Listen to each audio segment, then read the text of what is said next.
Assalamualaikum warahmatullahi wabarakatuh. Alhamdulillahirrahmanirrahim. Apa kabar teman-teman semua, saudara semua? Mudah-mudahan harapan saya semua dalam keadaan sehat dan bahagia. Amin. Karena orang yang gembira itu tidak akan takut dan khawatir. Orang yang takut dan khawatir juga tidak akan gembira. Jadi kuncinya menghadapi situasi seperti sekarang adalah gembira selalu ya Gus. Siap. Alhamdulillah teman-teman, hari ini saya ada di Pondok Pesantren Nurul Huda di Langgong Sari, di mana saya bersama guru kita bersama, Gus Abror, dan kita akan sedikit bahas tentang wabah yang saat ini masih melanda di negeri kita tercinta, pandemi Corona. Nah, mudah-mudahan dari video ini nanti teman-teman bisa mengambil hikmah, mengambil pelajaran, dan mengambil inspirasi bagaimana sih sikap kita sebaiknya untuk menghadapi pandemi Corona yang saat ini masih terjadi di negeri ini. Yang pasti nanti kita akan banyak dapat wejangan dari beliau, guru kita, sehingga teman-teman saat ini, kawan-kawan semua dimanapun Anda berada, tidak perlu panik, tapi siap selalu menghadapi situasi dan kondisi yang terjadi. Nah, kita akan nanya-nanya langsung dengan Gus Abror nih. Ini luar biasa waktunya Gus, terima kasih sebelumnya Sama-sama, karena ya. Kesibukan Gus Abror yang luar biasa. Mudah-mudahan ini bisa berbagi sedikit motivasi buat teman-teman. Nah, ini sudah hitungan berapa bulan ya Gus Corona melanda negeri ini. Nah, saat ini kita tahu pemerintah juga bekerja, kemudian rakyat pun semestinya juga saling dukung Gus ya, saling support. Betul. Mungkin ada sedikit pesan atau motivasi buat teman-teman semua, silakan Gus. Oke, terima kasih sebelumnya saudara-saudaraku sebagai tanah air dan semuanya yang berkesempatan melihat video kita. Sebetulnya ini masalah sangat sederhana. Sederhana Gus ya. Sangat sederhana. Kenapa sederhana? Karena salah satu anugerah yang Allah berikan kepada kita adalah kita itu diberi intuisi, insting, atau bahasa menterengnya mungkin wahyu, atau bahasa menterengnya ilham dan lain-lain, terserah apa mengatakan. Kita itu diberi ilmu adaptasi. Artinya apa? Bagaimana kita beradaptasi dengan siapapun, kapanpun, dimanapun, dan dalam keadaan apapun. Betul tadi yang sampaikan Pak Erik, bahwasanya dengan kebahagiaan maka sesungguhnya sistem kekebalan tubuh kita itu akan terus terbangun tambah kuat. Semakin bahagia, semakin kekebalan tubuh kita, sistem imunitas tubuh kita akan semakin terjaring rapat aman. Sesungguhnya dalam menghadapi pandemik ini tidak ada yang perlu kita khawatirkan. Karena apa? Kita hari ini sudah melakukan sesuatu yang tepat menurut anjuran WHO. Pemerintah sudah melaksanakan sesuatu yang menurut saya sudah mudah-mudahan maksimal. Dan sesuai prosedur yang harus dijalankan ya Gus ya. Betul, memberikan berbagai jaring pengaman dan lain-lain. Justru yang saya khawatirkan adalah ketika kemudian semua orang seakan-akan hari ini menjadi ahli.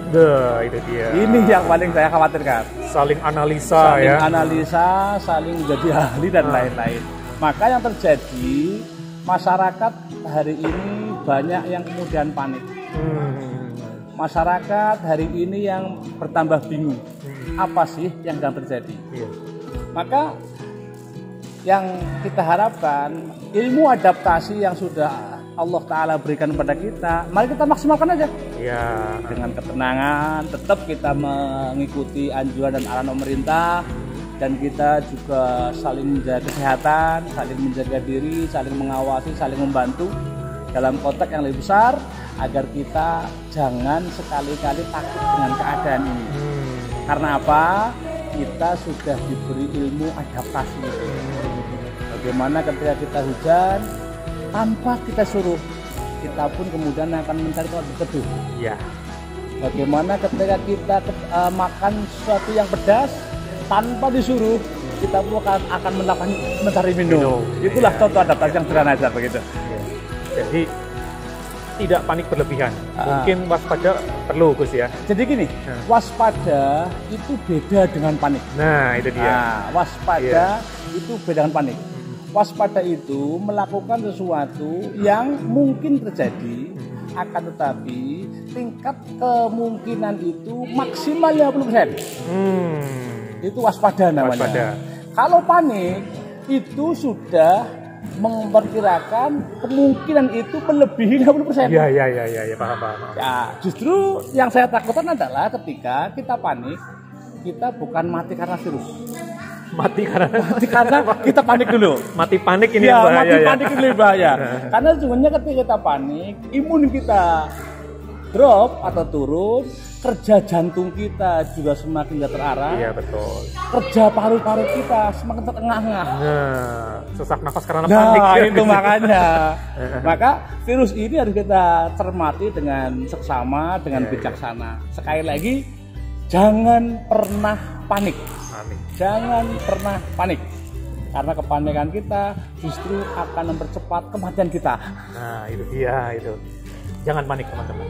Nah, sekarang kita lihat, Gus, kepanikan itu muncul karena tadi mungkin salah satu yang bisa Bro sampaikan adalah banyaknya orang-orang yang berusaha menjadi analis-analis dadakan. Betul. Banyak sekali dipicu seperti itu ya, Gus. Ya, betul. Nah, sebaiknya nih, Gus, apakah kita stop cari berita-berita, stop untuk melihat tayangan televisi yang berkaitan dengan perkembangan corona, atau bagaimana, Gus, sebaiknya? Ya, menurut saya ini sudah menjadi trending topik di mana-mana pun, di mana-mana. Artinya ini sudah menjadi sesuatu yang sangat terkenal di mana-mana.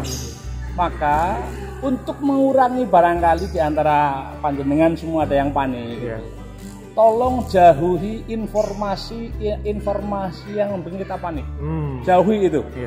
Stop kita mengupdate status yang menakutkan. Betul. Apalagi kita mengirim status yang menakutkan. Yang kedua, berikan kesemangatan pada sama. Yang ketiga, barangkali okelah, biarlah ini menjadi pekerja para stakeholder di bidangnya. Biarlah para dokter yang bekerja kita dukung, kita doakan. Pemerintah kita dukung dengan segala keterbatasannya, kita dukung minimal dengan doa agar kemudian kepanikan itu tidak merajalela. Karena sesungguhnya kalau kita semua terus waspada, terus mengikuti anjuran pemerintah, terus kita jaga kebersihan, jaga kesehatan, cuci tangan, pakai masker dan lain-lain, itu bahaya itu akan kita minimalisir bersama. Akan minimalisir bersama dan insya Allah kita selamat lah. Takutnya begini, begitu kita mengupdate bagaimana ada dokter yang mati, wah seakan-akan dokter tidak boleh mati ini. Ya. Dari dulu ada dokter mati banyak itu. Banyak ya. Sebelum corona pun ya, sudah banyak ya. Maka sesungguhnya ketika ada tenaga medis yang di situ dijadikan oleh Allah sebagai orang yang syahid, itu biasa saja. Jangan terlalu kemudian, mohon maaf, saya kemarin baca di sebuah artikel bahwasanya Indonesia sudah melebihi Amerika dan Cina di bidang medis yang meninggal. Nah dari dulu juga sama begitu. Ya mohon maaf, kita harus akui bersama. Kita hari ini tidak lebih maju daripada Amerika. Betul. Kita tidak lebih maju daripada Cina. Betul. Yang mereka saja mengklaim dirinya adik kuasa, tepar juga kok dengan ini. Nah itu dia. Nah maka bedanya ini di sini, kita punya iman. Kita punya iman, kita imani ini adalah semua kehendak Allah, kita pasrahkan, ini semua sudah Allah takdirkan, sudahlah. Kita usaha semaksimal mungkin, selanjutnya Allah silakan. Justru kita Indonesia justru punya nilai plus itu tadi ya, Gus ya. Sebagai mayoritas Islam, Muslim, punya keimanan yang lebih dibanding negara yang lain, Gus ya. Dan situ mungkin jadi modal utama ya. Modal utama untuk kita lebih kuat, lebih kuat. Betul. Nah, sekarang ada banyak orang yang punya pemikiran kalau ini berlangsung lama, bagaimana nanti. Sedangkan sekarang boleh dibilang faktanya adalah banyak sekali pengusaha-pengusaha yang mulai drop ya, usahanya drop. Bahkan sebagian besar ada yang harus ditutup karena minus, Gus. Ya, betul. Dan kemudian ini juga memicu ketakutan lagi adalah nanti bagaimana tentang ekonomi, bagaimana saya bisa makan. Pasar sekarang masih buka, mungkin suatu saat ketakutan ada pasar yang nanti tutup segala macam. Nah, untuk menjawab ketakutan-ketakutan seperti itu bagaimana, Gus? Mungkin bisa punya gambaran untuk teman-teman. Ya, sekali lagi yang harus kita pastikan kita punya iman. Punya iman itu satu kita ya. Punya iman yang pasti. Yang kedua itu harus lock ya, nggak boleh lepas ya. Kita kunci dulu. Kita kunci dulu. Yang kedua, bahwasanya pemerintah kita itu punya program ketahanan pangan. Itu dia. Ini. Pemerintah punya program dari dulu zaman eranya Pak Soeharto, kemudian berangsur ke Habibie, kemudian Bu Megawati dan seterusnya. Semua mereka punya program ketahanan pangan. Dan ketahanan pangan ini sesungguhnya bisa sekali kita lakukan pada hari ini. Artinya bagaimana? Ayo kita bersama-sama kita melakukan hal-hal yang kecil.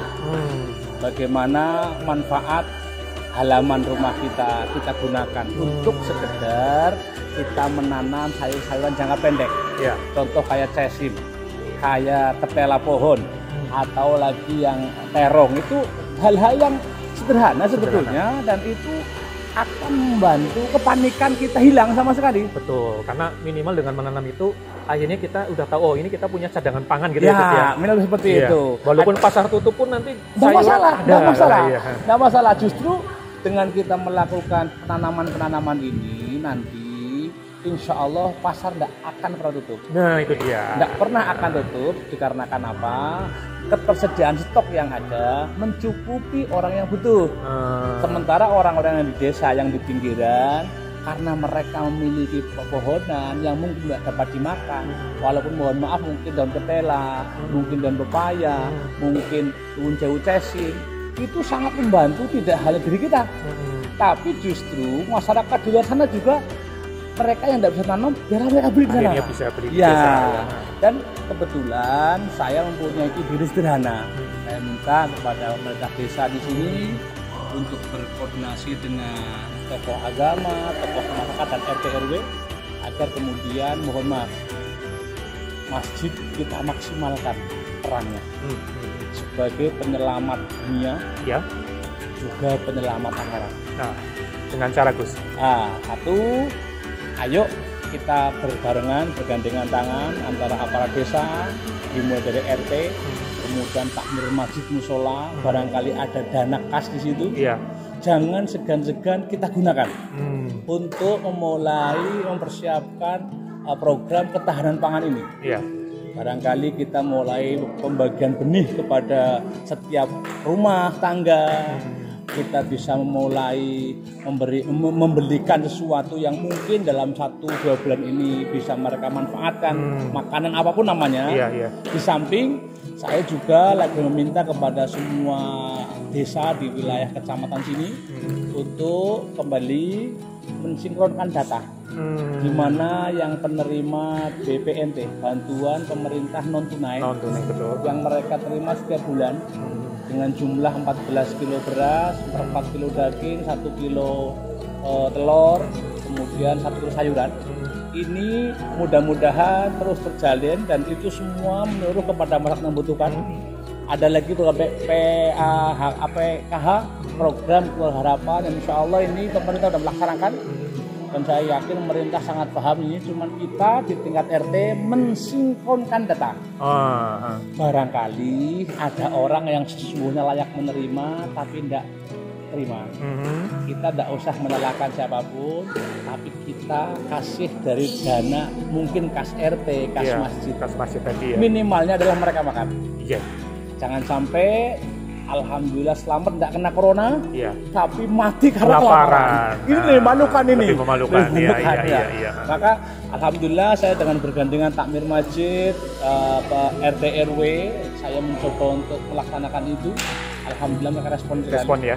Dan ini satu kecamatan ya yang sudah siap ini ya? Yang sudah siap ke desa. Satu desa. Cuman nanti insya Allah dalam 1-2 hari ini saya akan berkoordinasi dengan Pak Camat untuk semua desa dilaksanakan itu. Iya.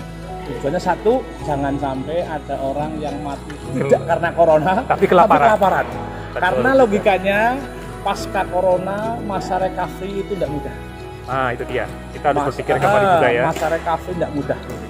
Maka harus kita persiapkan sekarang. Insya Allah 2-3 bulan yang akan datang, masyarakat sudah siap dengan makanannya, pemerintah sudah siapkan berasnya, insya Allah kita aman. Sayuran melimpah. Ya, siap gitu. Artinya Sederhananya mungkin nanti yang punya lahan mulai tanam caisim tadi, mungkin dengan pohon singkong gitu ya. Sistem polybag Ya, nanti yang bisa dipetik daunnya untuk sayuran ya. Betul. Sepele tetapi luar biasa Gus, itu bisa menjadi solusi dan jawaban atas kekhawatiran ya, dalam tanda kutip kekhawatiran nanti kurangan pangan segala macam. Kalau boleh kita lihat bahwa negeri kita ini negeri yang secara SDA melimpah, SDM-nya juga siap ya, karena untuk bertanam seperti itu Indonesia jagonya ya Gus ya. Siap. Udah jagonya. Artinya tidak perlu dikhawatirkan apapun, berarti yang sekarang perlu dilakukan masalah itu sudah terjawab tadi, dan mungkin nanti bisa disosialisasikan, mungkin nanti kita akan ikuti juga perkembangan yang dilakukan di Langgong Sari terutama Gus ya, supaya bisa diduplikasikan apa saja yang dilakukan nanti Gus. Dan kami siap apabila nanti ada pihak-pihak yang belum paham bagaimana menggunakan dana masjid, gitu. Saya siap untuk menjelaskan itu. Nah, itu bahkan ketika ada sekelompok masyarakat desa atau RT RW yang membutuhkan, saya siap. Saya siap menjadi penyuluh pertanian. Iya, itu dia. Profesi baru sekarang Gus ya, sebagai penyuluh pertanian ya. Nah, ini perlu disebarluaskan teman-teman semua. Artinya ini jawaban yang luar biasa, nggak perlu panik lagi. Iya, pangan sudah ada, kemudian pemerintah juga sudah bekerja untuk bagaimana mengatasi corona ini. Tinggal masyarakat kita ini sebagai rakyat kita dukung, kita ikuti anjuran pemerintah, kemudian kita lakukan apa yang kita bisa tadi. Salah satunya adalah dengan mengondisikan pangan nanti melimpah. Insya Allah corona berakhir, masa recovery pun kita tetap tenang karena kita persediaan makan. Sudah cukup persediaan makannya itu. Nah ini teman-teman, akhirnya tidak ada lagi waktu untuk berkeluh kesah, tidak ada lagi untuk susah. Karena susah tidak ada gunanya. Tidak ada gunanya. Jadi waktu kita sekarang apa? Bahagia selalu gitu ya Gus ya? Bahagia selalu. Apapun kondisi situasinya, yang penting bahagia. Kita tidak akan jadi korban situasi dan kondisi, tapi kita bisa menciptakan situasi kondisi sendiri. Yang namanya peristiwa tentu tidak akan bisa kita kontrol datangnya, karena itu sewaktu-waktu peristiwa baik buruk, baik yang menggembirakan, yang menyedihkan selalu datang. Yang bisa kita kontrol adalah bagaimana reaksi atau sikap kita begitu ya Gus. Beradaptasi dengan peristiwa dan kejadian terjadi. Terima kasih Gus waktunya. Mudah-mudahan ada pencerahan buat teman-teman semua. Intinya adalah jangan panik menghadapi situasi saat ini, tetap gembira, tetap menikmati begitu Gus ya, bahagia, bombong, dan jangan mengeluh, jangan membuat suasana tambah gaduh dengan share sesuatu yang itu bukan ranah kita Gus. Ranah kita adalah kita berbuat apa yang kita bisa, dukung pemerintah, positif terhadap pemerintah, dan yang penting kita maksimalkan potensi diri kita, maksimalkan potensi yang ada di sekitar kita, dan jangan lupa terus berbagi, karena insya Allah dengan berbagi itu sebagai penjaga diri kita. Feedbacknya adalah ke kita sendiri. Amin. Mungkin begitu Gus. Sekali lagi terima kasih. Sukses untuk program ketahanan pangannya. Mudah-mudahan bisa terduplikasi ke semua wilayah. Begitu teman-teman, mudah-mudahan ada manfaatnya. Boleh share video ini, mudah-mudahan akan banyak yang bisa mengikuti anjuran atau wejangan dari guru kita Gus Sabror. Sekali lagi, dengan bersama insya Allah kita bisa melewati pandemi ini dengan tetap positif. Assalamualaikum warahmatullahi wabarakatuh. Waalaikumsalam.